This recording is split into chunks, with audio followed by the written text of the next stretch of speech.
Hey guys, Crew Blindwave. I'm Shane. I'm Rick. I'm Calvin. Peaky Blinders. Michael's in. Michael, he's seemingly in. Yeah. I don't know if he's in over his head though. I mean, he really can't know. Yeah, they all are. You're right. But is we talked about this last time? Is he pretending, or does he have a darker nature? No, I think he has a slightly darker nature. Okay. He did just based on the fact that he wanted to blow the village up. Just the well. Who doesn't? Well, you know how many times I've blown up that fountain out there? Dozens. Bert Lindemann did. Went to jail. There 3 years. Well, last time they bought a racehorse at the auction. But they spent a lot more. They spent like 3 times more than they wanted to. Yes, because because then of he gets May. that one chick. She's sexy too. May Fitzcarlton, which is a rich person's name. Yes, it is. We had Tom Hardy talk about sodomy and no Jewish women. We did. Yeah, which is kind of a rule we have around here. Yeah. Just kidding. Arthur, we had that really great scene where it's just a really nicely done scene where he was confronted with the grieving mother of basically the young kid he beat the hell out of in a boxing ring. To death. He beat him to death. Yeah. Yeah. He beat the hell into him. She couldn't bring herself to kill Arthur, but she also couldn't bring herself to take the assistance either. Yeah. No. Yeah, she didn't want to... Does that even come with a choice? You know what I mean? Like, you just might not have any bills show up. You know what I mean? Yeah, or... I mean, it depends how they do it. They were talking about, like, giving her money and stuff like that. Getting her kids jobs. Like doing a fund kind of thing where they pay in and she could probably draw out of as she needs. Okay. I don't know. If Arthur, I could tell he definitely felt pretty fucking bad about it. Like, the storyline this season is he's having post-traumatic stress, kind of. I think, kind of. He is. He's blacking out, and he's... it's like he's back in the war again. Yeah, he is. Which, I guess maybe the reason is the first season he was kind of... I don't know. He didn't really display that much in the first season. Like, he was maybe on... he was on drugs more. But this season also talks about how he's also using drugs to suppress that. Right, he's using Tokyo. Coke, or was it Tokyo, whatever it is. I don't know what that is, but that cool line where I'm sorry, back to it was some kind of, I assumed it was some kind of nose candy. You know what I mean? Also, at the very end, we had that cool scene where Tommy tells her, "I do bad things, but you know that already." You know what I mean? Because she's like, "What do you do?" Sure. And she was all hot and bothered. She wants to help him out. Yeah, she does. She's intrigued by these bad men. See if that works out well. And how Michael plays into all this. There's a lot of money in fixing races. Was it their uncle, whoever, who was all pissed off? He's like, "There's no sport going upriver anymore." Oh, Charlie? They just wave at me as they go by. They look at you and they wave from the bank. That was awesome. So I assumed that he was like, when he was younger, he was like a big part of the operation. Now he's fucking old and him and his brother. Yeah. He grew up in strife. Yeah. Yeah, how he's talking about, man, this is almost like real work. I think some of these things were actually legitimately purchased. Some of them were. Well, what is this? Machinery? It's not guns or booze or cigarettes. I love it. Yeah, you know what's I think I would be like that when I'm older. You know what I mean? I really do. We'll see what happens next.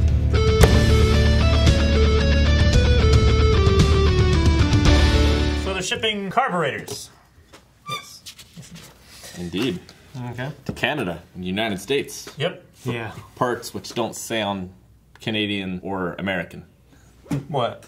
Whatever the car was. I'd never heard of it before. Riley? Yeah. Riley carburetors. I mean, it's just an extinct car brand. I mean, I've heard of it. They manufactured cars back in the 20s and 30s. Just be funny if they were parts for a car no one had on this continent. I mean, it would be funny, but yeah. Maybe back then they were more interchangeable, too. You know what I mean? I mean, a lot of parts and stuff were like a lot of wheels and stuff were interchangeable. Yeah. That funeral in the beginning, man. For John Wayne. Yeah. Or whoever that guy's name was. Yeah. What was his real name?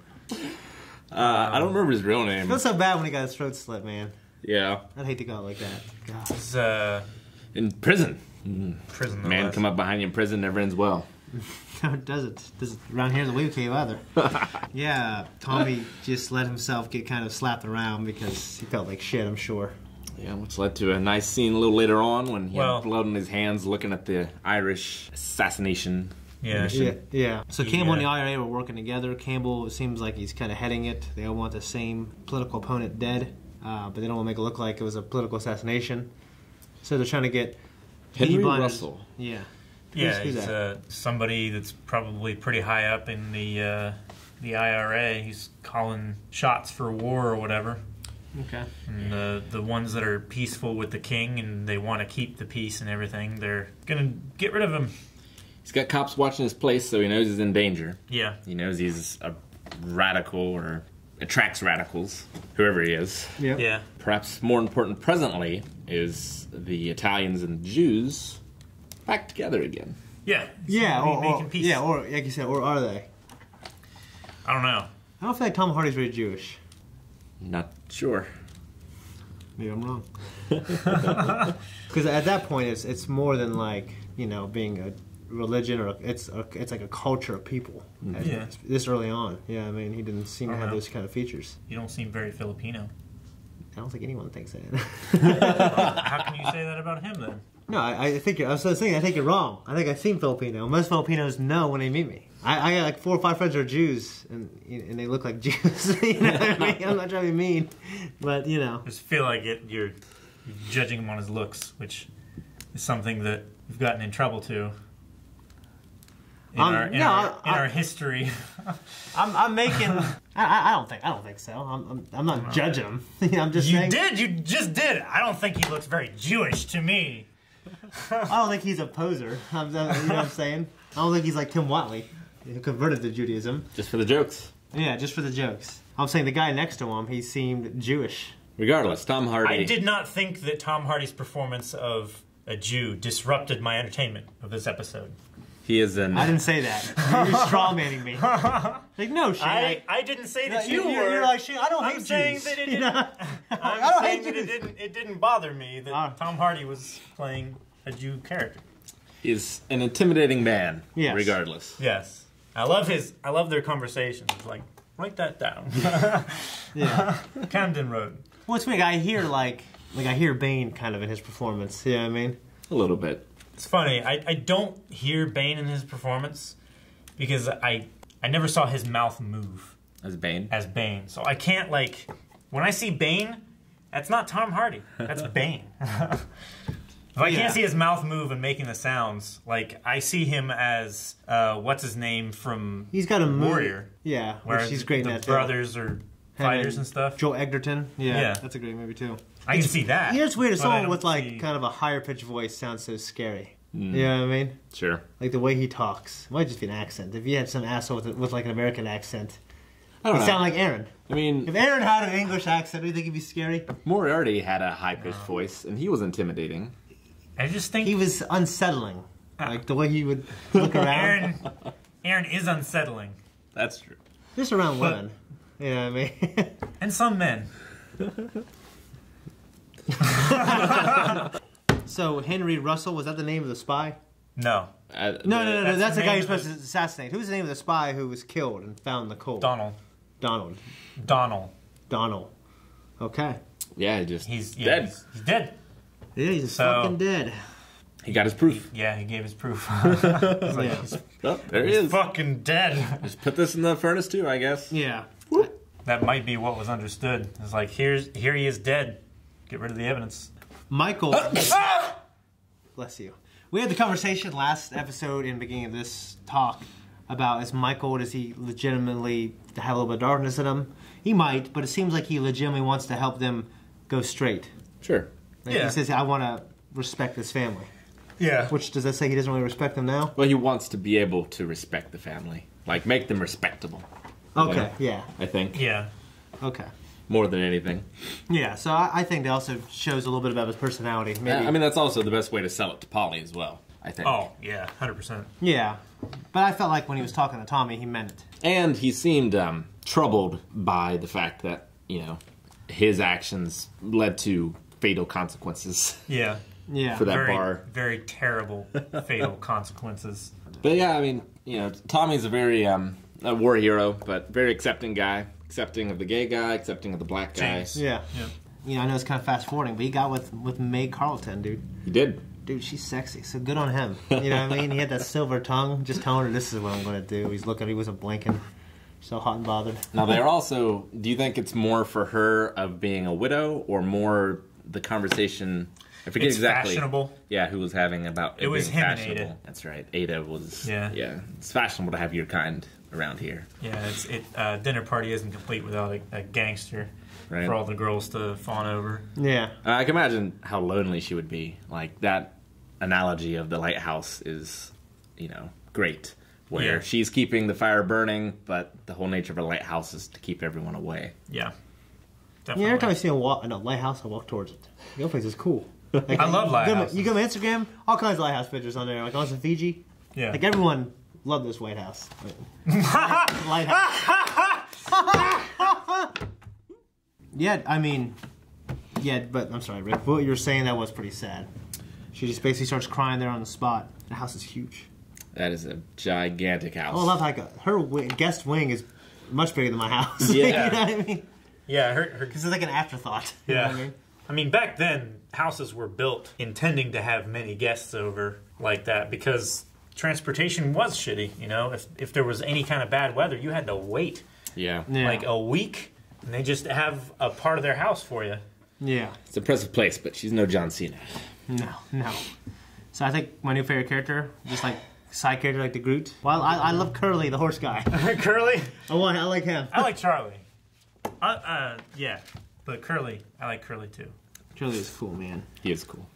No, he doesn't like the way they beat the horses. Seems like he's got that kind of that stable Hodor type personality. A little bit. I'm not making fun of him. I'm just saying. Grace's Secret. Yep. That was funny. Name of the horse. Yeah. That was funny. Just gonna be posted everywhere. Yeah. Gonna post it in the papers, and he's gonna read about it. Yeah. What do you think he was gonna say to Grace when he called her up at the end there? I guess I'm skipping ahead a smidge, but to let her know about, hey, I named this horse. Or was it just like how the hell did she move on that quickly? I mean, they mentioned it a few episodes episodes undercover for ago. like a year, right? She's in love with him. Well, yeah, I don't know exactly how long it had been between I feel like the two seasons. It's been a while. A few months, I think, at the very least. Well, I would say a few months. It's not like she started dating someone. Like, she had to meet, fall in love, and decide to get married. Hang on, it says 2 years later. Yeah. So, 2 years. After a year, you meet someone. Okay. I got married in 6 months. They got married in a couple years. Yeah, but you were dating for 3 months. No, I'm saying. And then you decided to get married then, and then 3 months later, you got married. It was 3 months, Rick. I'm saying met, married, 6 months. That's It's been 8 years. Yeah, everyone thought me and Joy was fast too. So he actually went by his house to see all the cops, and they came in 23 seconds. Yeah. Yeah. So he is well guarded. It'll be interesting to see. But Campbell doesn't care if he kills cops to do it. Says he doesn't care. Yeah. True enough, I guess. But I don't know. Those cops might be paid off by the Fenians. Yeah. Or they might be legitimate cops. I mean, he's an ex field marshal, so presumably ex field marshal. Yeah. Sure. Do you think Arthur is going to kind of implode in London? It's the responsibility he's got, and I mean, it was the drugs in the women. Hinted at that if he didn't keep up his end, then John would take over in London. Yeah. I mean, he just needs to not fuck it up. Like, yeah. Well, you're saying that he's overcomplicating it by. Yeah, I mean, it's not like the parable of the talents, right? Like, right. You know, he doesn't need to make a return on his investment. He just needs to not fuck it up. Yeah, yeah. Just bury it in the ground, have the cocaine, fuck the women, live a good life. Yeah. Don't fuck it up for Tommy. Yeah. So do you guys think he will though? Oh yeah. Yeah. He's got a history of fucking things up. Yeah, I don't think we're just going to go on and have no conflict in the show. You know, I think that will be some conflict going forward. Well, I don't mean to say that that's the only conflict in the show that has to happen, but I think he's on a course that he himself has set, trying to get away from another bad thing. He's steering right into a storm. I mean, he might even not have an opportunity to fuck it up if the Jews and Italians come to take that place back and kill him. Yeah. As a part of that? Yeah, which I guess would be... Or take him hostage, maybe? Do you think... I mean, the Italians were going to fucking kill Tommy for much less than that. And rape Anna. Yeah. Yeah. So do you think do you think the Jews are really... Do you think it's a legitimate pact, or is he... I don't know. I feel like he's going along with whoever serves his needs best. You know, if he gets back the Jewish territory up to Phillip Road or something like that. Okay. I have no idea which road. But I mean, I think this was a good episode for the Peaky Blinders. Therefore, it's all going to go downhill. Yeah. No, yeah, I get that. When you watch TV, do what we do, you kind of see the patterns. I mean, and Tommy's putting together a trust fund because he might feel the storm's coming. Yeah. And he also has some more security because if he dies, so does Campbell. So Campbell has an active interest in keeping Tommy alive. Yeah. So he does. For whatever reason. Unlike the last one, Yes. Who he... did not have a fine fate. I've never heard of him. I mean, I didn't feel that in this episode, but the first few episodes, I felt like Campbell was kind of... Like, I was mad about... He was kind of being, like, shit on a little bit. Like, he was that cartoonish bad guy. Like, Shredder's always losing. Nah! Like, I don't like that for him. He's a badass. I want him to stay a badass. Sure. You know what I mean? But like Rick, you said last episode, it's like he's going to rise. You know what I mean? Fuck everyone over, hopefully. You're right. Hope he doesn't fuck everyone over. No. I mean, to be fair, all of them are bad guys, and all of them deserve to be fucked over in some way. But the people that we root for. Yeah, if I want a bad guy to win, it's going to be the one that I want, that I root for. You know what I mean? So do you think Grace is going to come back? You think? I mean, it's not just going to show her at the end of the episode, do you think? Yeah, that was interesting, where I didn't think she seemed like she had a reaction. Really? Like she thought about it. It's like, who would be calling from London? Or England, rather. Yeah. London. Well, I thought she went to New York. Poughkeepsie. Piccadilly. Yeah. But New York, the state, I think. Okay, yeah, I never heard of Piccadilly or whatever the fuck it's called. Yeah, it's in New York. Well, I know that now, Calvin. Jesus. he had to call London to call America. Okay. He couldn't do it straight. Yeah. That's why he had to call London first, I think. Well, he didn't call London. He said, give me Piccadilly, New York. He did? Via London, though. No, he said something Hilton. about London, I thought. He said Hilton, Piccadilly, New York. I'm positive he said London. No. Well, we have no way to find out, so... There's no way to know. We're not going to do the errand. Go, let me check. Well, you could check. No! No, I don't want to. Guys, thank you so much for watching Peaky Blinders episode 4 with us. If you want to see episode 5 right now, you can by going over there, click on some stuff, and you can see Check out Patreon, where you can find out early access and full length. Subscribe so you find out where these episodes release regularly on YouTube. Yeah, and subscribe because we do all kinds of stuff. Down in the description. We need to turn talking.